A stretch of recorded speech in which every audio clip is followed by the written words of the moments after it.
Здравейте, YouTube! Аз съм Evil242 и в това видео ще ви покажа как да работите с Shift и цифрите на клавиатурата ви в Minecraft. За логика. Привет, Руси. Така. Правите си нов URL или ако сте хостер или админ в някой сървър. Да, така да го кажа. Ето вижте, инвентъра ви тук долу е пълен с разни неща или някаква ви правите. И си взимате най-нужното. Ето, сега ще ви кажа. Това хикс, тук много ме питахте за него. И по принцип, когато вземете нещо или ако е в стакове, как се правиш? Момент, извинете, но не знам как съвсем. Така. Ако сте минали каквото сте там, взимате блокчето и го слагате в X и то се маха. Спешъл. С което можете да махнете всичко това, като задържите Shift и цъкнете Хикс. Да.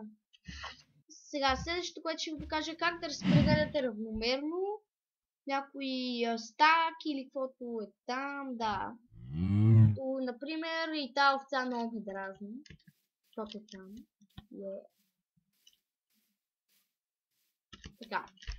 Например, имам дърво, имам друго дърво, имам стъкло и все едно каквото е там. И това ми трябва за някакъв шоп да кажа.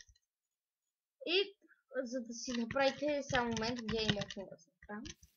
И тук е най-лесно да си направите колкото си искате един стак и пръчки. Просто задържите ляв бутон и го местите и то само се разпределя равномерно. Ето. Да. И сега, ето вижте, имам 16 крафтинг тейбъла.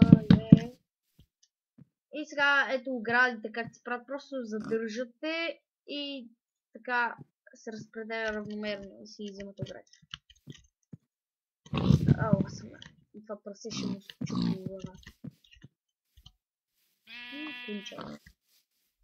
Така, и ако инвентъра ви е ето така и нямате време да си местите айтемите, просто, видяхте, задържите Shift, цъкате всичко това и ви се мести автоматично долу или ако ви е ето така. Да, тук ви се събирате. И добре, това беше от мен, дано да съм ви помогнал и до